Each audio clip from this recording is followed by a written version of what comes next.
Hello, everybody. I'm your host, Edward Holliday, and I'd like to welcome you to the first ever episode of The Haunted Roadmap. Ever since I was a young boy, I've been obsessed with the stories and folktales that keep you up into the wee hours of the night.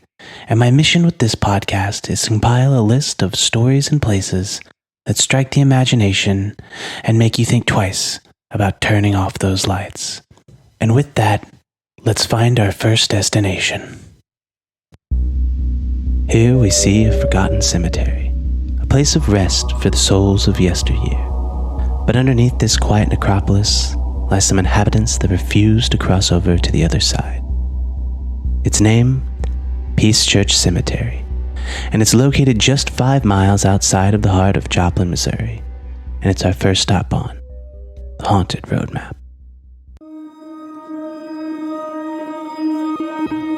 What you're about to find is a roadmap, a simple piece of cartography, a sheet of paper of lost places and forgotten memories, whose mysteries entice the senses of those with a knack for the macabre and unusual.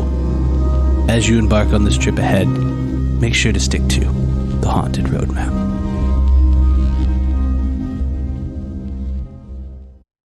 This episode is brought to you by Kraken Media in partnership with the What's Haunting Foundation, expanding and investing in the cultivation and research of parascience and the esoteric arts for 3 generations now. And now, back to the show. Peace Church Cemetery is an old cemetery with gravestones dating back to 1846. Its overgrown and forgotten appearance reminds you of a place lost to the modern world around it. Here, the bodies of 1,200 souls rest in eternal slumber, with approximately 400 of them being the souls of children. Some say that on dark nights, you can hear the laughter of these children as they frolic through the gravestones. Peace Church is also the resting ground for many American soldiers, entombed in wars as early as the Civil War to the Korean. It is in a time of war, just outside the gates of Peace Church Cemetery, that we find our first story. The day is May 18th, 1863, 2 years into the brutal war that would pit brother against brother, a war fought for the very idea of what it is to be American. Here, on the Missouri-Kansas border, a group of Union soldiers from the First Colored Infantry comb the land for food and supplies. Many of them are former slaves who have fled to the free state of Kansas before the conflict arose. Their search brings them to the Raider homestead with its vast stalks of corn. And there, the soldiers seize their opportunity as they begin to collect valuable supplies to bring back to their camp at Baxter Springs, Kansas. These men would have no idea of the slaughter that was about to befall them in the coming moments. As the men load stalk after stalk of corn into their wagons, an adversary approaches from the distance on horseback. 70 men of the Southern guerrilla forces, led by Confederate Major Tom Livingston, rush towards the unsuspecting soldiers. Perhaps we can, if we put ourselves into those soldiers' places. Imagine the panic faced by the foraging party as they heard the horses' brays draw ever closer. The men, with adrenaline pumping through their veins, rushed for their weapons, but found themselves out of time. Livingston's forces had already descended upon top of them. Panicked, the Union soldiers flee, abandoning their supplies, in a desperate and chaotic rush across the border. It's said these Confederate soldiers chased these men for 8 long miles. And by the time the men had made it back to Baxter Springs, nearly half of the initial party was missing, gunned down over the gruesome 8-mile rapid withdrawal. As dawn broke over the camp the next day, retaliation was on the minds of many soldiers. As the Union returned to the scene of the slaughter, they found that many of their men had not just been killed, but violently and inhumanely mutilated like animals. It was then that a few men arrested John Bishop, a Southern sympathizer who had assisted the Confederate guerrillas at Raiders Farm. Bishop was tried on the spot, and sentenced to execution. A few local sources state that he was shot and set ablaze along the remaining bodies inside of Rader's farmhouse. Some say John Bishop was still alive and screaming when the house was engulfed in flames. From the Raiders' homestead, the Union Army moved northwest towards the town of Sherwood, a known Confederate guerrilla haven in the region and the third largest town in Jasper County.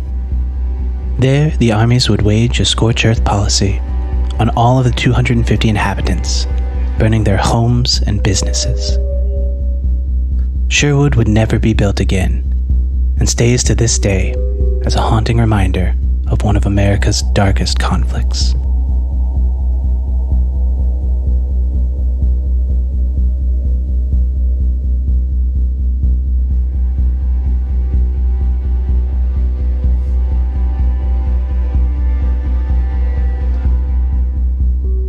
Many stories of haunted graveyards often tell the tale of a person whose acts were so heinous that burial on a consecrated ground seems unacceptable.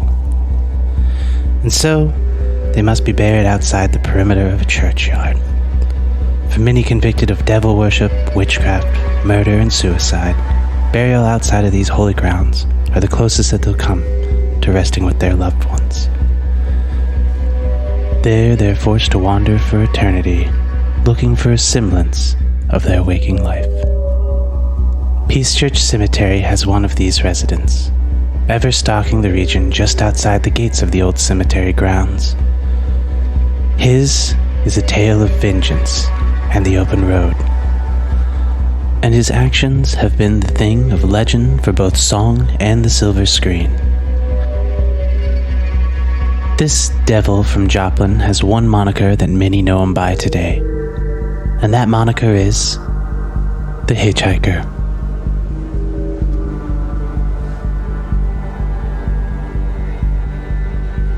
America is filled with highways. Like veins, they stretch across the continent, providing the lifeblood for countless numbers of folklores.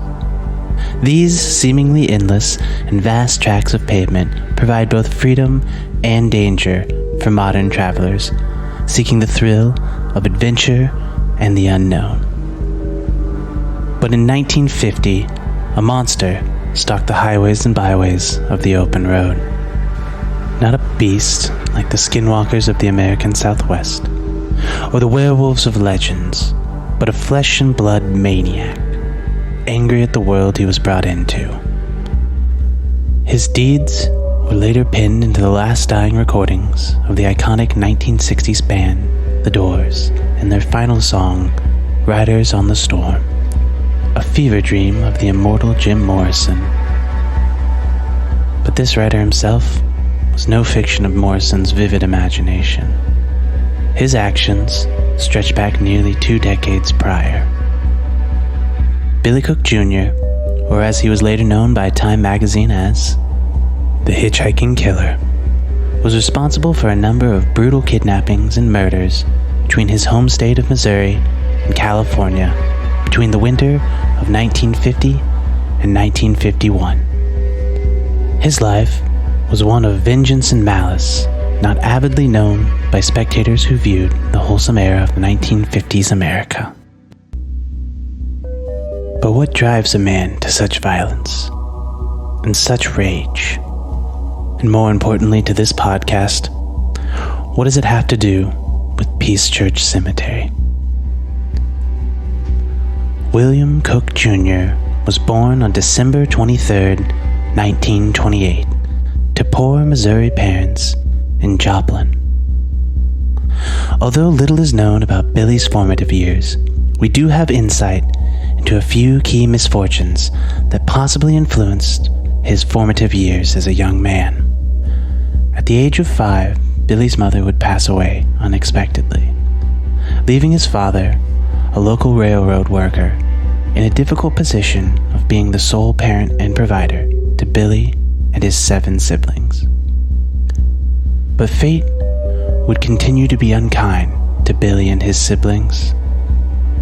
His father would have little time to deal with the responsibilities of parenthood, opting instead to leaving the family in an abandoned mine shaft, with little provisions to care for themselves. As time would pass, Billy would see his father less and less, until one day, his father stopped coming altogether. Eventually, a prison psychologist would speak to Billy about his time in the mine shaft, and upon extended analysis, the doctor believed that Billy likely witnessed his father murder his mother and then discard the children into that mine shaft. As time passed, state authorities would find the abandoned Cook children and quickly rehome them in various foster homes around Missouri. All that is, except Billy. Whether it was his deformed eye or belligerent attitude, most likely the latter, Billy found himself a ward of the state. And by 1941, Billy had already acquired a small rap sheet of petty crimes and was eventually arrested on a truancy count. It was at this point that Billy was transferred to the Missouri State Training School for Boys, a place he himself would choose over foster care.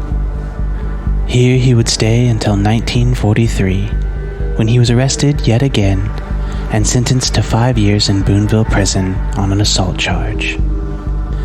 Eventually, he was transferred to the Missouri State Maximum Security Penitentiary in Jefferson City at the age of 17 for a failed escape from Boonville Prison. But while inside, his violent temper did not subdue. It's said that while he was locked up in the state pen, Cook assaulted a fellow inmate with a baseball bat in a fit of rage. By 1950, Billy was a free man again. The 21-year-old made his way back to Joplin, where he reconnected with his estranged father for a brief while. His desire, in his own words, would be to live by the gun and roam. Setting out from Missouri, he drifted between California and Texas, scratching a living doing odd jobs like dishwashing along the way. While making his way through Texas, Billy acquired his signature .32 stub-nose revolver, which would become his weapon of intimidation in many of his future crimes. It was here in Texas that Billy would begin his notorious journey that would immortalize him to this day. On December 30th, 1950, a man by the name of L.B. Arthur, a local mechanic, pulled over to pick Billy up alongside the road outside of Lubbock, Texas. After a brief encounter, Billy proceeded to rob Arthur of $100 by pulling his revolver on him. He then forced Arthur into the trunk of his own car.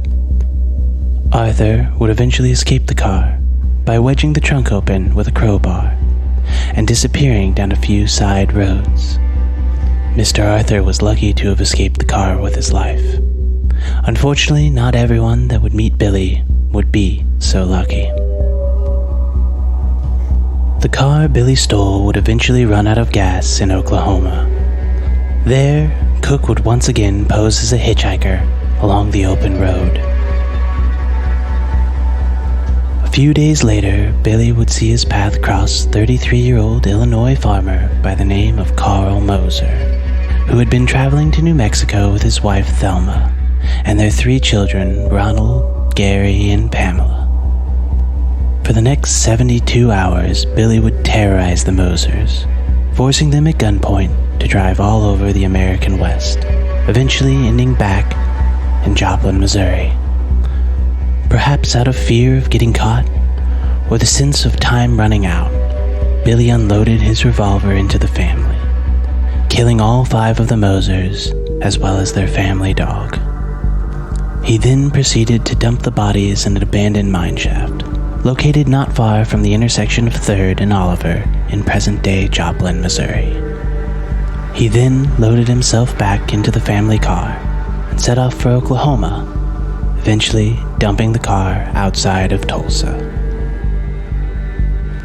The Moser family would be found a few days later by local police. Upon examining the body, the authorities found a receipt for a gun purchased in El Paso, Texas. It was later discovered that the receipt had belonged to a man named William Cook Jr. Billy was now a wanted fugitive on the run from the law. But Billy at this point was a master of the highway and made his way back to California. There, outside of Blythe, California, on January 6, 1951, Billy kidnapped a deputy sheriff by the name of Homer Waldrop. And for the next few hours, Billy had Officer Waldrop drive him around at gunpoint yet again. Finally, after a long and aimless drive, in which Billy regaled the tales of killing the Moser family, Billy ordered the officer to stop in the middle of the California desert. Billy forced the officer out of the car and bound him. There, in a ditch at gunpoint, Officer Waldrop was told he would be executed. But in a bizarre turn of kindness, Billy decided not to kill Deputy Sheriff Homer that evening, instead opting to leave him stranded alone in the desert. It's said that Billy told the officer that he had met his wife while working as a dishwasher in California, and that she was the only one who had ever, and I quote, treated him like a human being and had been nicer to him than anyone had ever been to him in his entire life, and for that, he would spare the officer's life. Billy would leave Officer Waldrop tied up in the middle of the desert, but drove off in his police cruiser. A few hours later that night, Cook would come across Robert Dewey, a salesman from Seattle, traveling in Southern California. Using the police cruiser, he pulled Dewey over. After kidnapping the man, a brief skirmish would break out between Cook and Dewey, ending with Dewey's unfortunate demise. Billy would leave Robert Dewey's body in a ditch and made his way back to Blythe in Dewey's maroon sedan. Seeing his options running thin, Billy would yet again resort to kidnapping. This time, however, it would be his last. Two hunters by the name of James Burke and Forrest Dameron were coming back from a long trip in the woods. Here, Cook would lure the two men into his vehicle and force them to drive him south, past the border of Mexico. On January 15, 1951, Billy Cook's rampage of murder would come to an end in Santa Rosalie, Mexico, when Police Chief Louis Parra would recognize a young man that fit Cook's description. After disarming him of his snub-nosed pistol, Cook was taken into custody by the Mexican authorities and later handed over to the FBI. Once he was extradited back to the States, Cook was charged with 300 years in prison by an Oklahoma court for the murder of the Moser family. He was then given the death penalty in California for the death of Robert Dewey. On December 12, 1952, Billy was executed in San Quentin's famous gas chamber. In an interview with Life magazine shortly before his death, Cook said, "Girls never liked me, and I won the respect of men only by my fist." After the execution, Cook's body would pass for a short time to an Oklahoma funeral director, who would eventually post his body up along Route 66 as a roadside attraction. People from all over would pay a nickel to spectate the body of the infamous Hitchhiking Killer. Eventually, Billy's sister would acquire the body and lay him to rest in a secret ceremony just outside of the gates of Peace Church Cemetery. A spectator, Gerald Wallace of the Joplin Globe, would report of the ceremony. Just as the rite had ended, the cry of a small child could be heard in the chill of the night air. And there he waits, night after night, for a new victim to stalk. And as we're out here, let's hope that we're not one of them. And now, as the hours creep deeper and deeper into the night, we must leave Peace Church and its immortal inhabitants. Let's hope that someday they find the rest that they so desperately seek. I myself am gonna go home strike up a match, light some sage, and await the next waypoint to appear on the map. And if you're from the Joplin area and have some personal experience with Peace Church Cemetery, I myself would love to hear about it. You can always email your stories to hauntedroadmap@gmail.com or join our Discord. And for those of you in other parts of the world, I'd love to hear your stories too. Who knows? Perhaps the next waypoint will be in your hometown. Good night, everyone out there. Stay safe in this darkness, and I hope you join us next time as we take to the road again on the Haunted Road Map. The Haunted Road Map is a production of Kraken Media, with voice performances by Edward Holliday and Wes Potts.